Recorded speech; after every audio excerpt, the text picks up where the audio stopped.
Ya, bismillahirrahmanirrahim. Alhamdulillahirrabbilalamin. Ibu bapak sahabat-sahabat sekalian, tadi kita sudah mendengar paparan dari Ibu Neti. Sebenarnya kalau beliau ada waktu, saya inginnya tanya jawab ya. Namun insya Allah di lain kesempatan beliau bisa datang lagi ke sini menyampaikan materi, sehingga materinya yang sangat-sangat menarik dan tentu saja itu bermanfaat untuk kita semua ya. Karena memang kalau di percikan iman yang namanya agama itu komprehensif, bukan hanya sekedar membahas tentang hal-hal yang membatalkan wudu ya, tetapi juga hal-hal yang mengotori pikiran ya. Nah, terus juga kita berbicara hal-hal yang lebih bersifat kontemporer, kekinian. Karena yang namanya Islam itu agama yang harus jadi solusi. Jadi Islam itu agama yang harus menjadi solusi, bukan menjadi masalah, begitu ya. Itu filosofinya. Saudara-saudara sekalian, ini saya perlu meminta maaf, meralat dan mencabut ya. Yang kemarin Anda terima ya, ambil, lipat, boleh Anda buang. Mohon gentos sayang bager solehah. Jadi gentos tukar dengan yang baru yang ini. Pertama ini lebih akurat lagi tanggal Ramadan dan langsung sekarang 2 Ramadan bertepatan 22 Juli. Kemarin tuh khawatir ada anggapan orang lain sudah lebaran, orang mah belum. Kebayang tuh, kemarin kan 30 ya gitu. Nah saya khawatir itu. Yang kedua ada sedikit masalah imsak atau apa yang salah ya. Jadi saya ulangi, yang di rumah yang sudah ditempel di dekat meja makan ya, dekat kulkas ya kan, dekat kulkas yang baru dicoret hiji. Nah, itu dicabut lagi, ditempel yang baru. Nah, yang baru yang ini Bu, itu ada di depan ya Kang? Ada di depan. Jadi saya ulangi, yang kemarin dicabut, dilipat, boleh dibuang. Ditempel yang baru yang ini ya. Walaupun udah dicoret nomor satunya, coret aja yang ini yang baru. Ya, ada ibu-ibu mah tempelin deket kulkas, hiji gitu kan, 2 gitu kan, terus gitu, lila keneh, cenah teh, ya kan, menilila keneh ya teh, cenah gitu. Ini hari yang keberapa gitu Bu? Yang kedua ya. Jadi sahabat-sahabat sekalian, itu hal yang perlu saya ingatkan, saya tegaskan. Ini yang kemarin dicabut, pasang yang ini. Ini lebih mudah dibaca daripada yang kemarin ya. Kenapa? Karena kita selalu ingin melakukan yang terbaik ya. Ini yang terakhir. Insya Allah besok kita semua akan kehadiran Bapak Profesor Dr. Ruli Rusli ya. Itu juga akan jadi narasumber kita besok. Pokoknya selama Ramadan ini kita ada pembicara-pembicara tamu ya, yang tentu saja punya kapasitas yang memadai, yang representatif dengan percikan iman. Jadi tanggal 22 itu Profesor Dr. Ruli, tanggal 5 kita buka bareng ya. 29 Profesor Ruli ya. Minggu depan pokoknya malah salah tanggal ke minggu depan weh. Nah, ya. Nanti tanggal 5 Agustusnya kita buka bersama. Jadi MPI-nya ba'da asar. Enak sih kalau kita sholat asar di sini barangkali ya. Ba'da asar, kemudian supaya makanannya beragam, bawa masing-masing. Saya itu nggak begitu suka dengan keragaman. Saya lebih suka keragaman gitu ya. Coba kalau kita siapkan untuk berbuka, kita mampu hari 3.000 4.000 emang. Nah, asyik tahu semua hiji ewang. Nah, tapi kan seragam. Tapi kalau ini mah, ini tahu, ini tempe, ini saledri, ini goreng bawang, ini bayangkan 4.000 boleh jadi ada 500 600 jenis makanan gitu. Jadi itu yang menurut saya lebih variatif. Bawa makanan masing-masing, ya gitu. Untuk panitia mah nggak apa-apa, kita sudah siap, ya gitu. Itu gambaran Ramadan. Nanti tanggal 5 Agustus saya didampingi atau nanti kita akan mengundang Bapak Profesor Dr. Asep Warlan, ya. Kemudian nanti tanggal 12 Agustusnya itu kembali normal MPI jam 8 akan ada pembicaranya. Selain saya ada Bapak Profesor Dr. Dedi Mulyana MA PhD, ya gitu. Nah, itu narasumber di Percikan Iman kayak gitulah gitu ya. Nah, Ibu Bapak sahabat-sahabat sekalian, saya tadi tidak menyampaikan materi karena materi Ibu Neti sudah sangat komprehensif ya, sudah sangat lengkap gitu. Dan saya baru tahu kalau ternyata laki-laki itu kurang punya nilai ekonomi. Saya lihat, pokoknya mas saya mah diambilnya kata-kata kunci, ya kan? Ini perempuan punya nilai ekonomi. Terus saya dari seluruh materi itu yang saya pegang, ya kan gitu. Itu.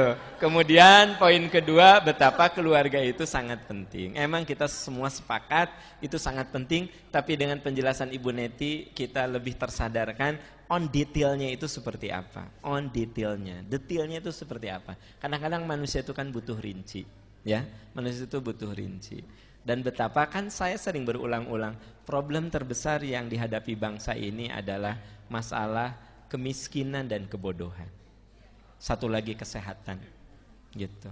Itu tiga persoalan besar bangsa ini: kemiskinan, kebodohan, kesehatan, gitu. Jadi sebenarnya duit negara itu kudu nama difokuskan ke situ, ya mah bikin bangunan olahraga, nah kan gitu. Beri tepugu, ya kan? Tuh kadieu sekali sekian triliun, ya kan gitu. Nah, kenapa misalnya tidak bikin klinik-klinik gratis atau itu dijadikan, saya pernah punya ide, seluruh bangsa Indonesia ini diasuransikan sehingga dia cukup punya KTP, ya, dia bisa mendapatkan pelayanan gratis, nggak usah minta surat dari miskin, dari RT, dari nggak usah, KTP aja sudah. Karena yang bayarnya asuransi. Kata asuransi teh, bisa kami, tapi berapa bayar apanya? Preminya gitu. Nah, uang yang untuk bangunan-bangunan teu para ruguh olahraga bari eleh wae. Nah, bener teu? Olahraga bari eleh wae kan gitu. Ku Malaysia ge 5-0 orang teh. Nah, dan itu untuk bayar premi ke asuransi. Terus setiap wilayah si asuransi itu suruh bersaing memberikan pelayanan. Nih dengar orang asuransi nih. Jadi suruh mengajukan apa? Proposal gitu, ya. Dari uang dana. Kalau di luar negeri kan gitu, ya. Itu. Nah, itulah. Memang sih ada yang ngomong mah sederhana memang. Tapi kan daripada teu ngomong, ya kan? Daripada teu ngomong, ya. Jika Anda tadi keprok kayak wungkul. Nah, mendingan saya ngomong. Nah, jadi rekan-rekan, memang problem terbesar yang Ibu Neti ceritakan tadi itu, tadi sudah disinggung sebagian. Muaranya itu ketiga hal tadi, karena kebodohan. Ya. Nyada tuh dah sugante tiasa diri bonding gitu. Kan kebodohan, kan gitu. Terus hoyong naik pesawat atau biasana ningali pesawat minta duit, biasa gitu atuh. Jadi disangkanya pilot pesawatnya loba duit. Iya, jadi tiap aya pesawat nangtung pesawat minta duit, gitu. Ya, itu karena kebodohan, kemiskinan. Aya di dieu ge, aya. Dulu saya waktu kecil, Anda makan sos suci, Anda mah sos suci teu ngaku, ye ngaku. Jadi di sawah teh kikian bari menang layangan teh kan gitu. Kapal minta duit apa? Atuh nyecep si lalayang teh. Aing kapakan. Aduh itu iya di tempat Anda makan meni sok suci ya. Ini mah saya bilang Kapal minta duit, kapal minta duit. Merenanya bapak saya teh karunya, merenan ngadoakeun. Ya Allah, mudah-mudahan eta budak naik kapal. Emang lo Bu, kadang-kadang doa mah kudu positif. Saya yakin mungkin bapak saya teh ngadoakeun gitu ya. Usia 18 tahun, terbang ke Singapura atau. Nah, padahal tadi nanti kapal minta duit ke SD itu tah. Ke SD teh suka nyebut kapal minta duit gitu.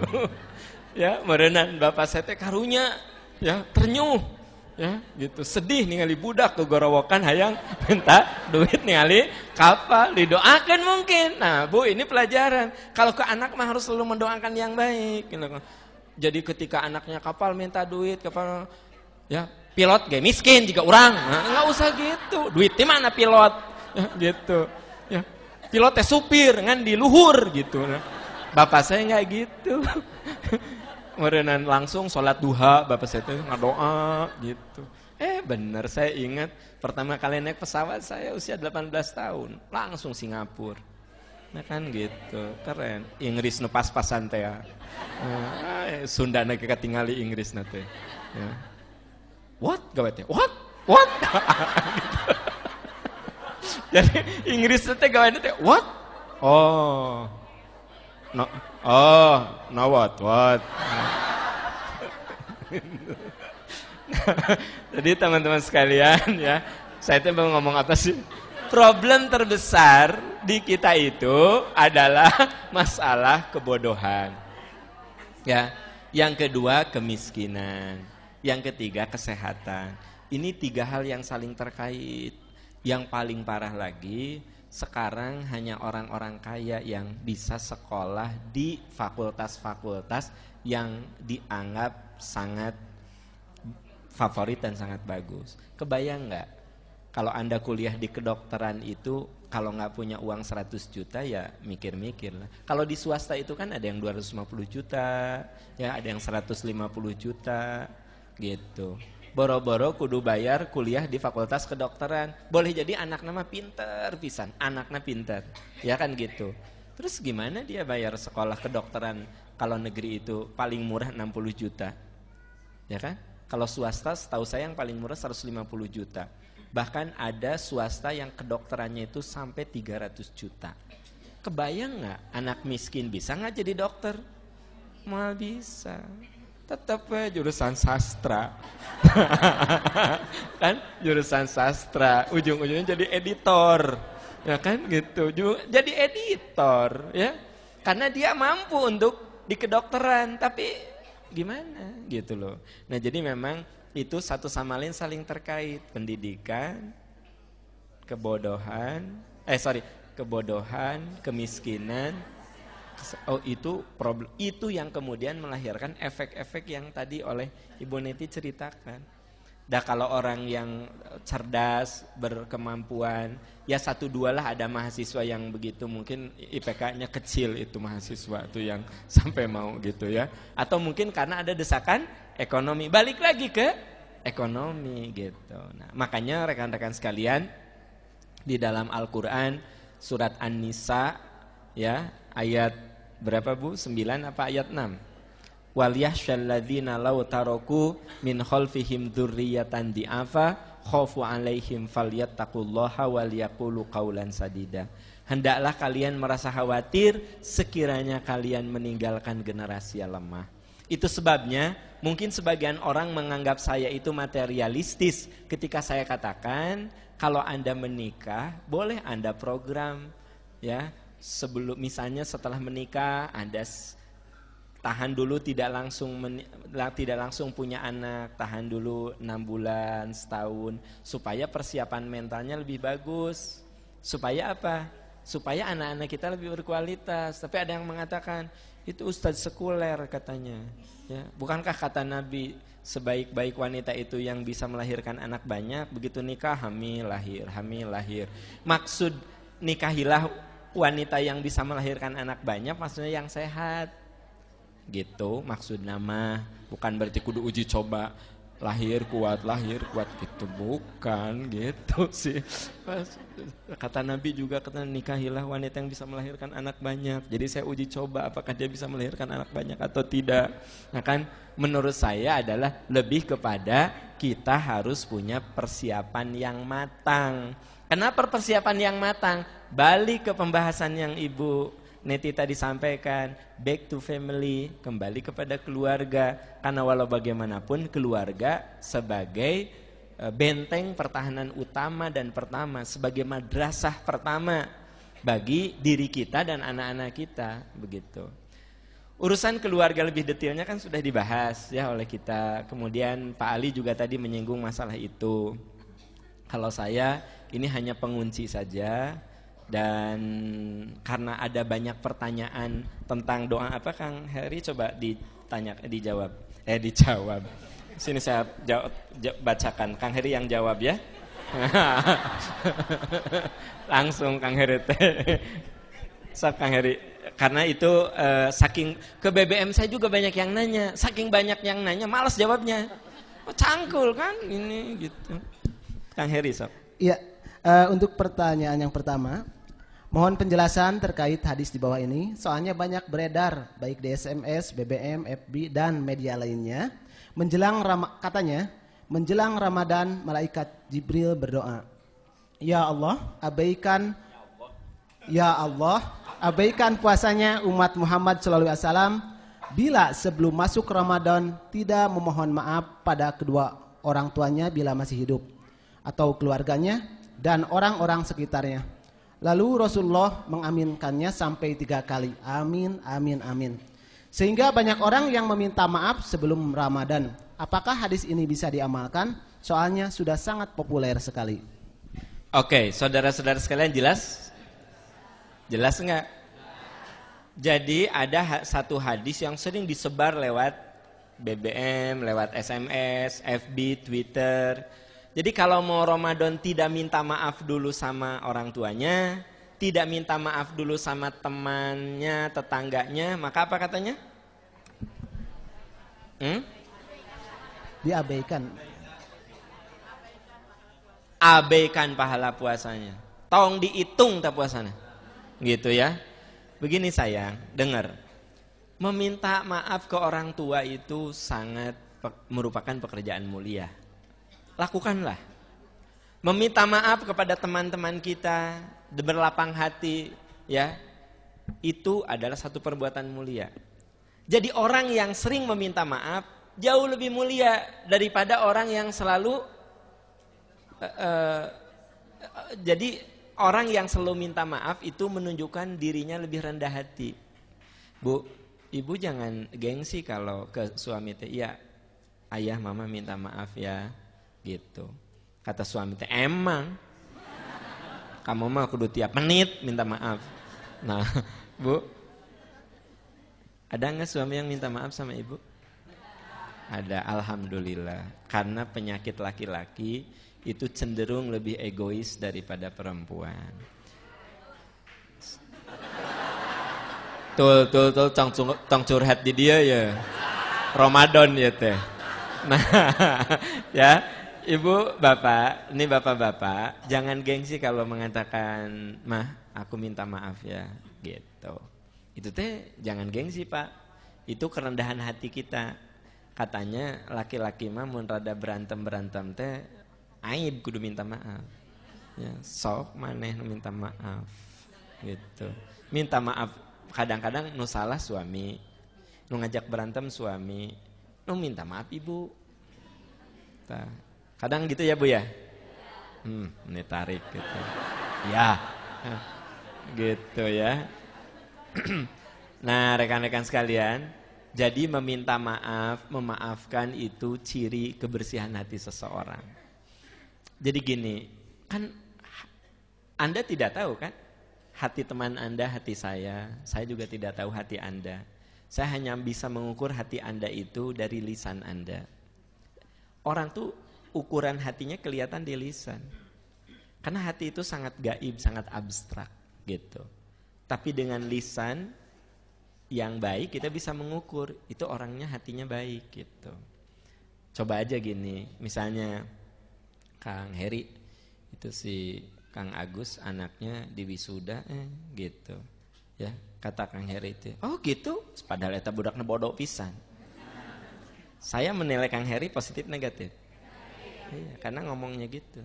Tapi kalau kata Kang Heri, "Alhamdulillah Kang Agus anaknya udah di wisuda deui, aduh resep ya punya anak sarjana." Saya menilainya positif enggak? Nah itu dari lisan.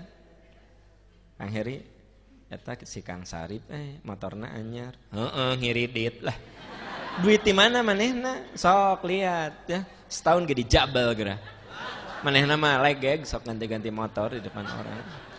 Kang Heri ngomong gitu. Saya menilai negatif apa positif? Lisan dia gambaran hati. Tapi kalau alhamdulillah terus motorna engal deui, saya mah ngumpulkan uang untuk DP ge kapake deui. Alhamdulillah. Jadi dia positif. Nah, sekarang kalau orang suka minta maaf, memaafkan itu gambaran hati yang bersih.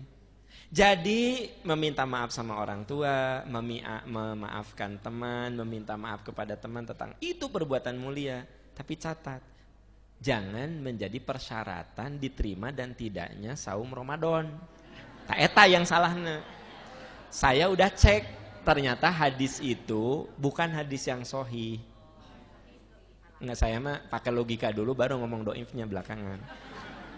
Jadi gini, ya, jadi gini, kita meminta maaf itu harus, ya enggak? Harus ke orang tua, ke teman, ke tetangga harus. Tapi jangan kemudian dihubungkan dengan kalau kamu nggak pernah minta maaf ke orang, maka saum kamu itu sia-sia. Abaikanlah saumnya. Itu kata-kata abaikanlah saumnya nggak mungkin diaminkan oleh Rasul. Kan itu doa sahabat diaminkan oleh Rasul. Mana doa dolim itu diaminkan? Bukankah Allah mengatakan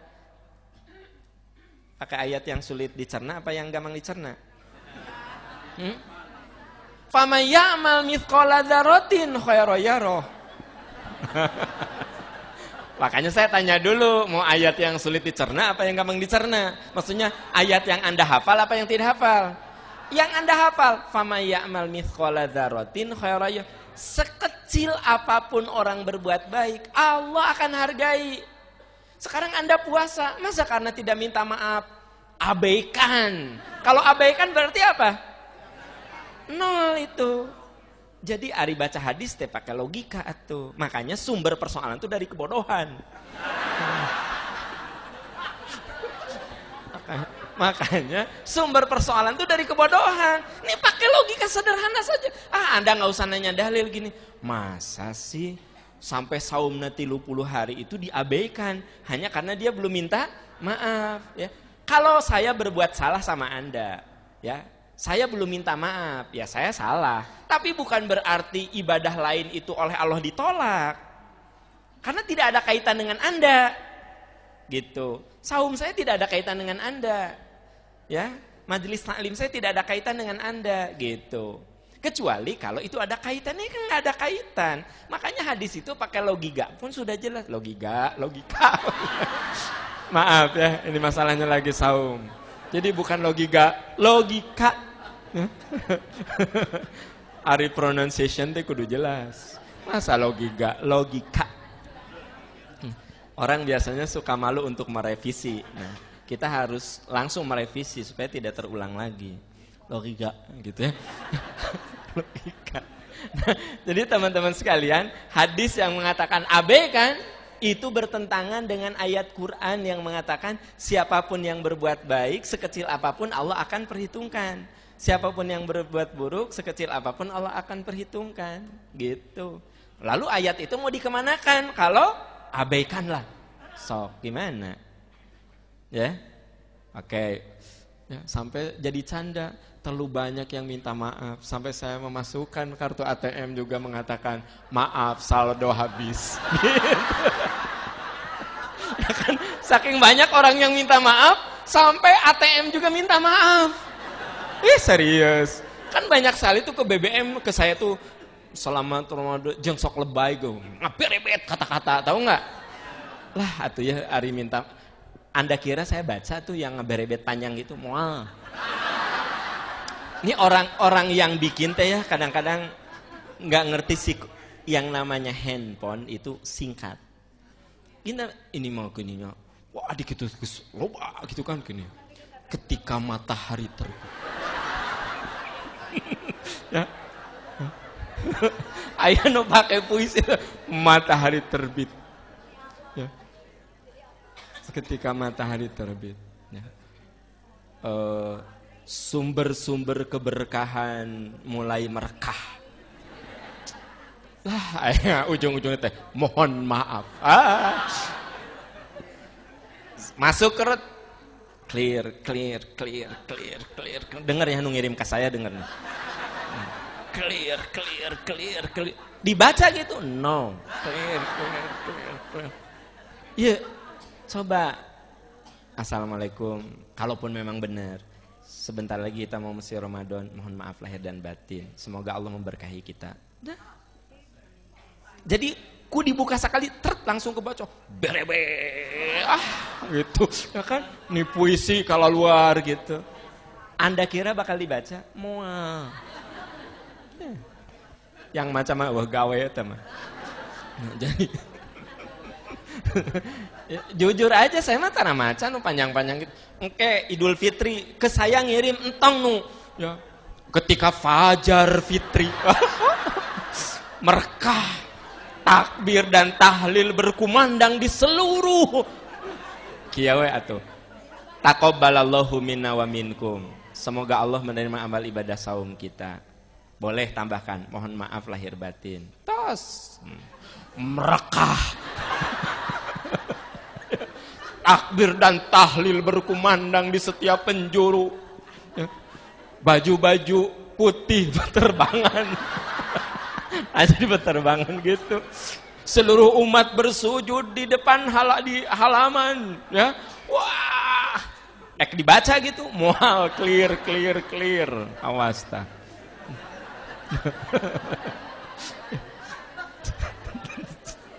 Saya mah orang nate seneng apa adanya. Ya, lihat Pak Asep Farlan mah Profesor Asep Farlan. Kalau gitu teh taqabbalallahu minna Pak Am hapunten samudaya kalepatan. Nah gitu. Amin sami-sami abdi oge amin ya rabbal alamin. Beres. Oh, merekah. Saya merekah. Ya kan gitu. Tahlil dan tahmid berkumandang di seluruh penjuru ya. Tetesan-tetesan air mata taubat. Oh, naon kana taubat. Oke, jelas Bapak ya?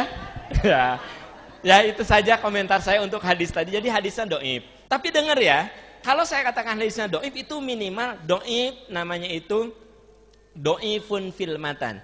Jadi hadis itu ada sahihun fis sanad, sahihun fil matan. Ada doifun fis sanad, sahihun fil matan. Ada doifun fil matan, sahihun fis sanad.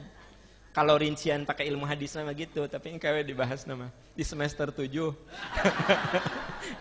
Doif gitu. Tapi maksudnya itu dari Anda tuh kalau terima hadis, yang pertama kali harus dilakukan, kritik awal itu ayat mana yang ada di kepala kita, hubungkan.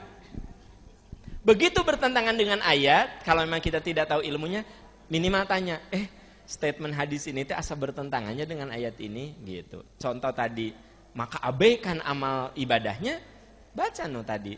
Siapa yang berbuat bajikan sedikit pun Allah akan perhitungan. Itu sudah bertentangan. Gitu. Jadi sok minta maaf mah enggak apa-apa ke orang tua, ke teman, ke tetangga, tapi jangan dihubungkan dengan keabsahan pahala Ramadan. Jangan dihubungkan. Gitu. Kang Heri satu lagi, karena itu berkaitan juga banyak pertanyaan, coba. Iya, kita langsung masuk pada pertanyaan kedua. Assalamualaikum warahmatullahi wabarakatuh. Waalaikumsalam. Pak Am, kalau doa mau berbuka saum yang sahih itu yang gimana? Soalnya keluarga kami sampai sekarang masih menggunakan doa Allahumma lakasumtu dan seterusnya. Iya, begini. Doa itu prinsipnya ada dua. Ada doa ma'thurat, ada doa ghair ma'thurat. Doa ma'thurat itu doa yang ada dalam Quran dan hadis diajarkan oleh Rasul. Kita tidak boleh menambahi dan tidak boleh mengurangi doa itu. Doa apanya Bu? Bukan ma'erot sayang, ma'erot. Dengar tata suara saya. Ma'thurat. Apa Pak? Tuh Bapak mah bener. Walaupun tidak punya nilai ekonomi. Jadi walaupun tidak punya nilai ekonomi benar. Ma'thurat. Ma'thurat itu doa yang redaksinya ada di Quran, ada di hadis. Itu ma'thurat. Nah, si doa ma'thurat ini ada di dua wilayah. Wilayah mahdoh, wilayah guer mahdoh. Mahdoh itu ibadah yang teknik pelaksanaannya sudah diatur oleh Rasul, tidak boleh ditambah atau dikurangi. Di antaranya sholat. Itu doa ma'thuratnya harus sohih. Sholat. Wajahtunya yang harus yang sohih. Maksudnya riwayatnya harus sohih. Allahumma ba'id baini subhanaka gitu ya. Subhana rabbiyal adim, subhana rabbiyal a'la, itu yang sohih-sohih. Karena ma'thuratnya di dalam mahdoh. Tapi ada ma'thurat yang di luar itu. Di luar sholat gitu ya. Nah itu mah diubah pakai bahasa Indonesia saja boleh. Contoh, Kang Heri lupa doa mau makan. Ya, apa doa mau makan teh? Hah? Allahumma barik lana ya, karena dengar ada yang bismika Allahumma ahya. Enggak ada duaan kita, bari ngalamun bismika. Gini. Saya mau makan lupa. Aduh, Gusti nu agung naonnya doa makan teh? Apa alhamdulillah ada ahyana gitu, alhamdulillah. Ari Gus lapar pisan. Makanan udah nih kan gitu. Akhirnya saya katakan, ya Allah, terima kasih Engkau telah memberikan rezeki kepada hamba. Berikan keberkahan dari rezeki yang Engkau berikan. Makan saya teh. Boleh tidak? Boleh. Berpahala tidak? Nah, karena itu di luar sholat. Sekarang doa Allahumma lakasumtu wa bika amantu itu secara analisis hadis memang doib. Tapi itu bisa dipakai. Karena boro-boro teks itunya Anda ngarang ku bahasa Indonesia saja boleh. Misalnya gini, di depan tehnya kolak, odading segala ayalah da ayeuna teh pas bubaran teh segala dibeli ku anu teh dina keresek terus pulang teh langsung dijajarkeun dina meja makan teh. Kieu we ti waktu lohor teh kieu ningali ya. Kieu teh cek anu teh keteh naon heula nya. Oh gitu. Nah, saking di depan meja makan teh terlalu banyak yang harus Anda makan. Begitu Allahu Akbar, lep, mengalami apa? Amnesia temporer. Aduh Gusti, naon doa? Puasa teh naon doanya ya? Ya Allah, terima kasih Engkau telah memberikan rezeki. Ya Allah, terimalah amal saum hamba. Bismillahirrahmanirrahim. Minum aja. Teu maca Allahumma lakasumtu. Ya, atau Allah malakasumtu teh ku Anda di Indonesiakan. Ya Allah, aku berbuka puasa untuk mendapatkan pahala darimu dan hanya kepadamu aku beriman. Boleh Anda terjemah gitu. Karena itu bukan sholat. Jadi memang hadis Allahumma lakasumtu itu nggak sohi-sohi banget. Tapi Anda bisa pakai. Kalau ingin yang lebih sohi, baru yang apa Bu?